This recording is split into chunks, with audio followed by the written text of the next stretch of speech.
Hello my lovelies, TigerLily here, and we're back with more of Monster Loves You.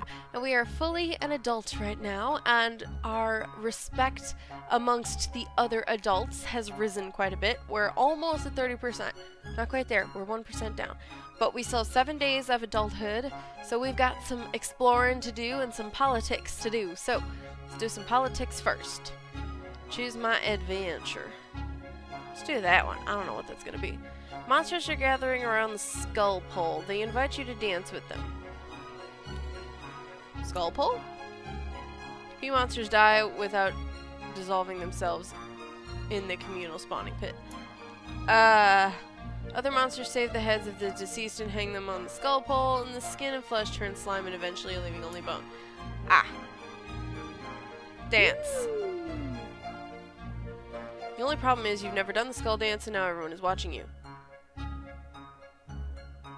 Someone else to dance, then imitate that monster. Okay. You get a dance. Moving closer to the skull pole. Try to show some respect to the skulls. Cool! You dance slowly and somberly, not quite sure what to do without doing it with dignity. And when you finish, all the other monsters howl with approval. Okay. Cool. Whale mist. Let's do that. Let's do the goat with the extra eye. A squirrel hops into a pool of sunlight, bright-eyed and bushy-tailed, ready to bury nuts and make something of itself. You drop on it from a branch and grab it and twist its head off. Delicious decapitation. A young wolf suddenly leaps in front of you, snaps the squirrel out of your claws, and runs off laughing and barking.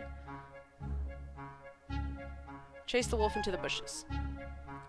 Run into the underbrush, slashing and tearing at the binding vines and leaves, but soon lose the wolf's trails. You stagger home, you notice the wolf poop. Ah, wolf poop has been left along the trail. You know, no doubt, who left it there. Ah. As you approach your hovel, Blitztree helpfully points out that you stepped in some wolf poop. You were a laughingstock. Well, that's not cool. That just stinks. Okay, boulder thingy. All of Omen is abuzz. Elders glare angrily at everyone and then back at the broken sign at the town gate. You look down at the little pieces of the sign you're holding and blush. What'd you do again? Coming back from a hunt, you were so full of high spirits that you jumped up and slapped the sign. You just slapped it a little too hard with your claws. Yes. Blitztree spots the bit of sign that you're holding and said, "Hey, don't tell anyone you broke it. It'll get fixed. This will all blow over. It's just an ill wind that blows nobody any good. Bygones will be bygones." What's she going on about? Blitztree is often accused of thinking she knows everything. This includes human cliches. All of them. Come forth and admit your accidental crime. Okay. All the elders scold at you. They take turns chewing you out, which for monsters is a more literal expression than you might expect. Ragged and bloody, you creep back to your hovel to heal. Aww. You take solace in the fact that your honor is intact. You messed up, but you told the truth, and everyone will remember that. See? I'm not gonna fib. No fibbing. That one. Gobclaws shows off a human doll she found in the last hunt. A crowd of elders and other monsters gathers around you, chittering excitedly. Indeed. She asks if you think it might be good to show the doll to some of the monster leagues. Let them see a human-shaped thing without actually seeing a real human, you know, educational. Absolutely, because Gobclaws can see that you're bringing some science here. She hangs on your words, as does the rest of the crowd.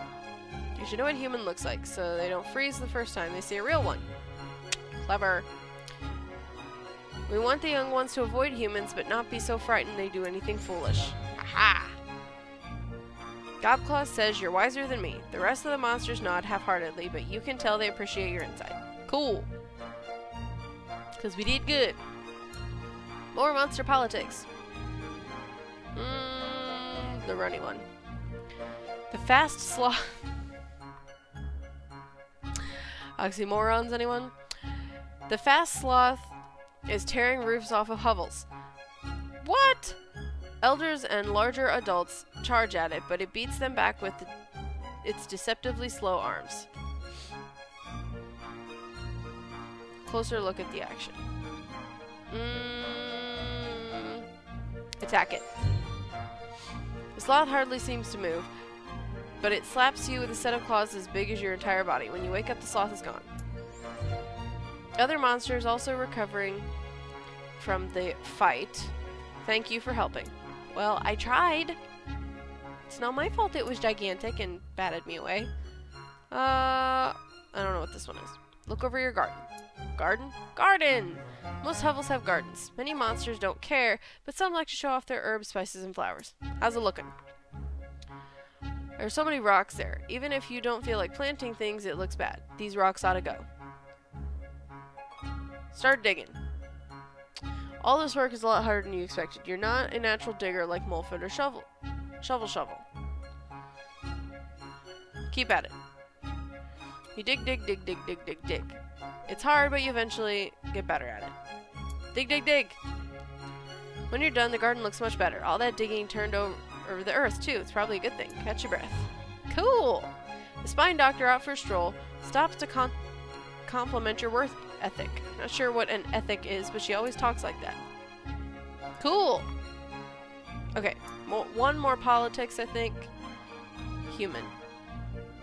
You hear Gritmitten telling younger monsters about the human that almost killed him. It's the pointy part that gets you. Listen in. Always wait until the knife is pointing somewhere else, then run away. He turns to you and says, "Isn't that right?"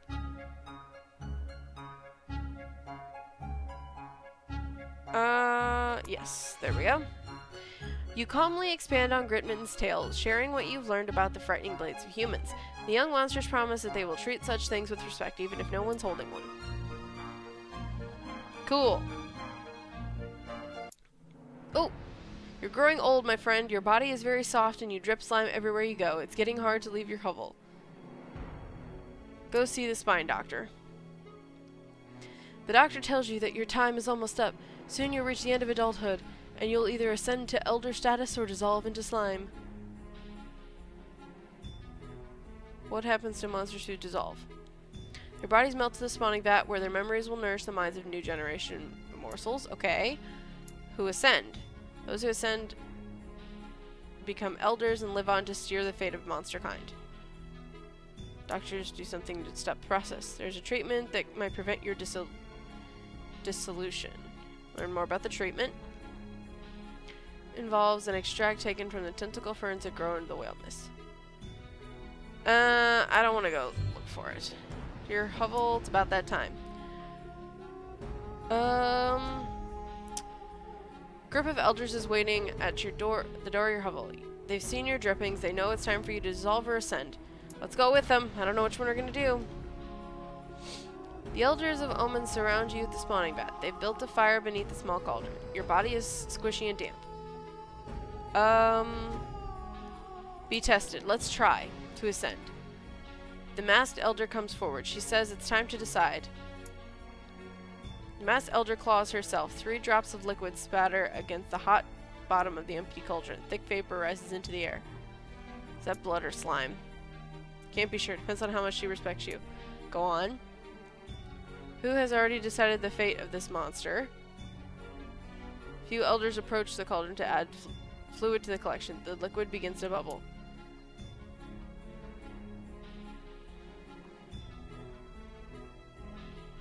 The masked elders place 5 flat stones on the ground before you. She says, choose one. Chance will guide your claw. Look at the stones.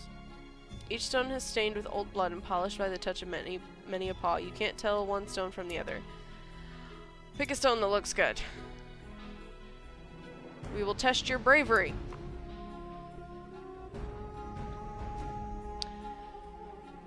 Elders add sticks and dry leaves to the fire until it grows huge and hot. They remove the cauldron and retreat before the roaring flames one by one until only you remain. Stay near the fire. It's hot, very hot, and your body begins to pull away on its own. You gather your will and remain in one place. Your excess slime begins to dry out and crack. But as the fire dies down, you're still here. Several monsters howl their approval, stepping forward, adding more fluid to the iron cauldron. The other side of the stone is etched with a crude glyph. It shows two monsterlings fighting. Testing ferocity. Two large monsters seize you from behind. They growl and try to pull you apart. Fight them both. You struggle at the grasp with two monsters, but they are implacable. Only when you have surrendered do they release you. Uh-oh. Few monsters hoot and snarl, but most of them watch you in silence. As the fire dies down, the masked elder gestures at the remaining stones. Charge at the cauldron? Hold the cauldron which contains the portentous infusion. It's heavy. Look in the cauldron. Half blood and half slime. At least some of the elders support you. Okay. You drink the bubbling concoction and then belch and howl. Your body solidifies almost instantly. You're an elder now. Yay! I'm an elder! Okay, so the ferocity one could have been better, but everything's above 50%, so that's pretty good. Yay! In this stage of life, you play your cards right and you'll be able to affect both the way monsters view humans and vice versa. Use your powers of persuasion wisely. Okay. So we have 14 days of elderhood, and we have politics and journey to Carmen. Okay, an older human and many children sit in rows on in a hot echoing room. The older human drones on while the children look at everything but him. The windows, the clock, even your hiding spot. What is the older human saying? He's telling them about lifology. You know about that, but judging from his expression, he doesn't seem to find it very interesting himself. Step in and show him how to teach. You burst into the classroom and everyone stops to stare at you. For one precious moment, nobody does anything. Talk about the attitude behind doctoring. Kindness is high. We'll do that one. You begin telling them that one must know one's own heart to work with the hearts of others. The children listen to you as you go on about compassion and use of healing. Cool. You explain how kindness is the only real virtue, the origin of all others, and by the time the class is over, you're hopeful that some of the children will go on to become doctors. Yay! You leave, surrounded by thankful humans. Cool! The way humans view monsters is good. Me likes.